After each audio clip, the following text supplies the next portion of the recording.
After continuous hard work for the last 9 to 10 months, you are on the final countdown towards NEET 2024 examinations. Now around 15 days left for the exams for which you all are waiting for. अभी तक बहुत सारे students ने syllabus complete कर चुके होंगे और revision भी ख़त्म कर चुके होंगे और वो लोग मॉक टेस्ट देना स्टार्ट कर चुके होंगे, लेकिन a major portion of the students who are still fighting to complete their syllabus. So आज की इस वीडियो में I will suggest what should be your plan during this last 15 days. That is, should you go for completing your syllabus or do revisions. मैंने अपने NEET 2020 examinations के पहले जो last 15 to 20 days होते हैं उसमें मेरा क्या प्लान था, मैंने कैसे सिलेबस कंप्लीट किया है, मैंने कैसे रिवाइज किया है और कैसे मैंने मॉक टेस्ट को मैंने अचीव किया है।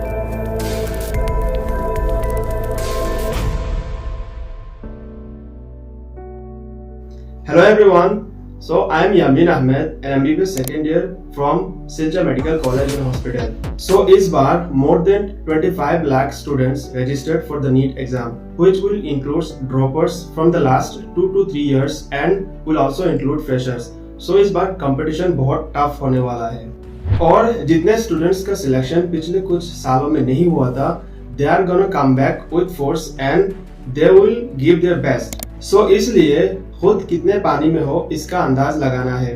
ये जो लास्ट 15 to 20 डेज होता है इस पर डिपेंड करेगा कि आपका सिलेक्शन होगा या नहीं होगा, क्योंकि ऐसा होता है कि इन लास्ट 15 to 20 डेज में बहुत सारे स्टूडेंट्स का बहुत मेजर प्रॉब्लम हो जाता है जिसकी वजह से उनका सिलेक्शन भी नहीं होता है।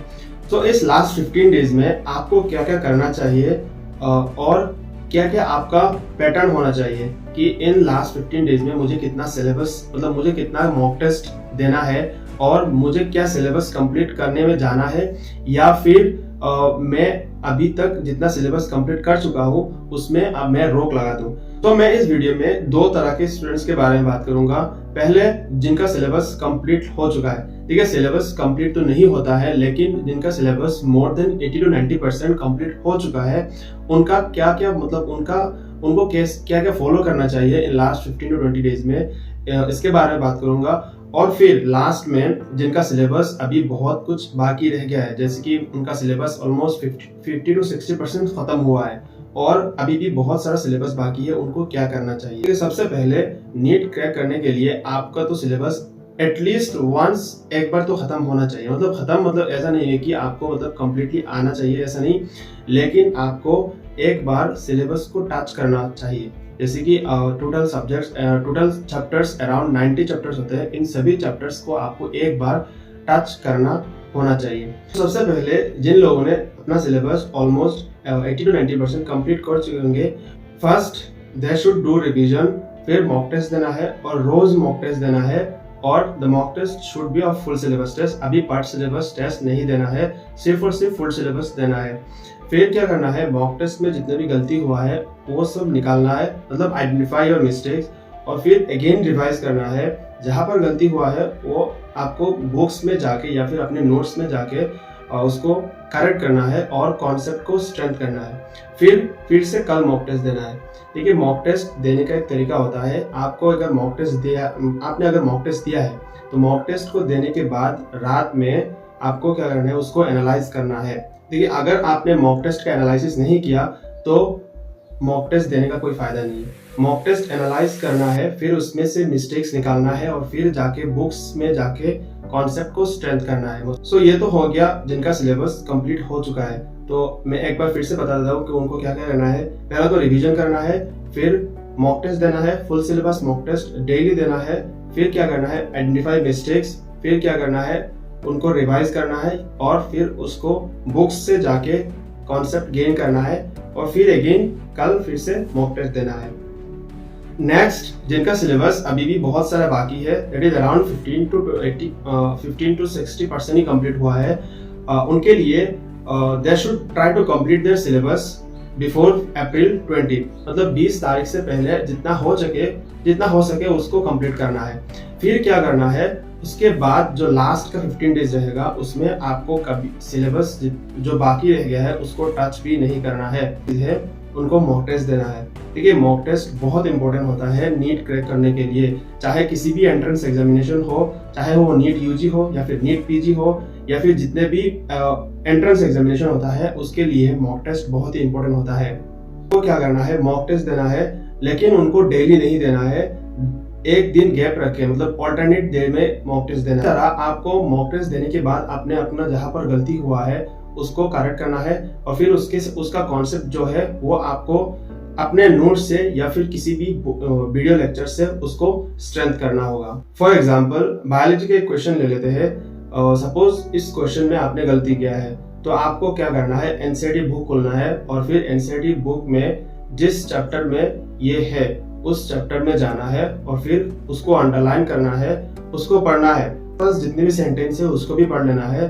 तो इससे क्या होगा कि आपका बायो का जो जितना पोर्शन बाकी है वो भी हो जाएगा और फिर आपका कॉन्सेप्ट भी सही हो जाएगा। Now this is all about जिनका सिलेबस कंप्लीट हो चुका है और जिनका सिलेबस अभी तक कंप्लीट नहीं हुआ है।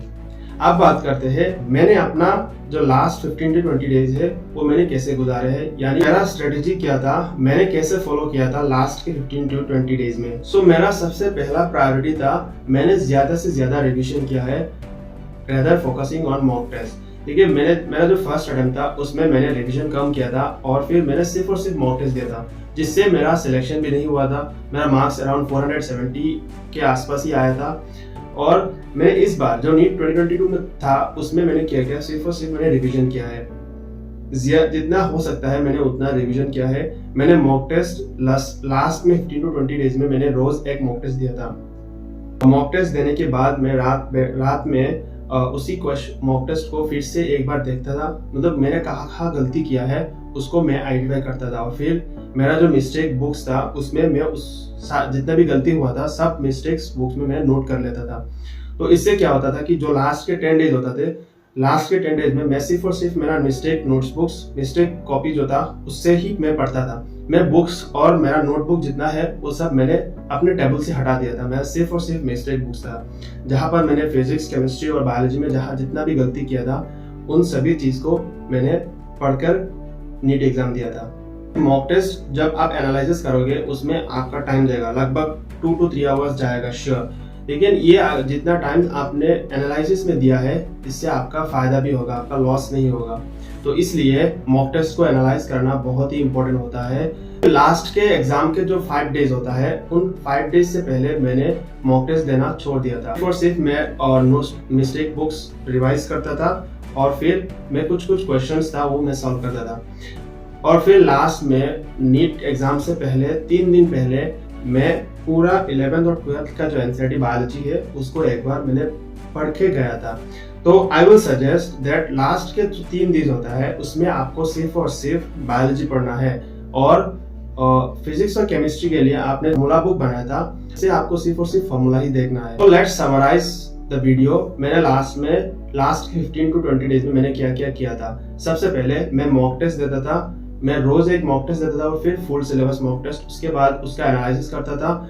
उसके बाद मैं एनालिसिस करने के बाद उससे मिस्टेक्स निकालता था और फिर मिस्टेक्स को बुक्स या फिर लेक्चर्स या फिर नोट्स से करेक्ट कर लेता था और फिर मैं अपने नोट्सबुक में और लिख लेता था। फिर एग्जाम से 5 दिन पहले मैंने मॉक टेस्ट देना छोड़ दिया था, मैं सिर्फ और सिर्फ मिस्टेक बुक्स ही पढ़ता था। और फिर लास्ट के जो 3 दिन रहता था उसमें मैंने सिर्फ और सिर्फ बायोलॉजी पढ़ा था। बायोलॉजी को कम्प्लीटली मैंने लाइन बाय लाइन एक बार पढ़ के गया था। ये आपको करना है, एनसीईआरटी को लाइन बाय लाइन पढ़ के जाना है। So this is all about today's video. I hope मैंने जितने भी चीज बताया है वो आपको इन्फॉर्मेटिव लगा हो। अगर आप इस चैनल पे नए हो तो मेरा इस चैनल को सब्सक्राइब कर देना और इस वीडियो को लाइक एंड शेयर कर देना। मिलते हैं नेक्स्ट वीडियो के साथ। Bye everyone.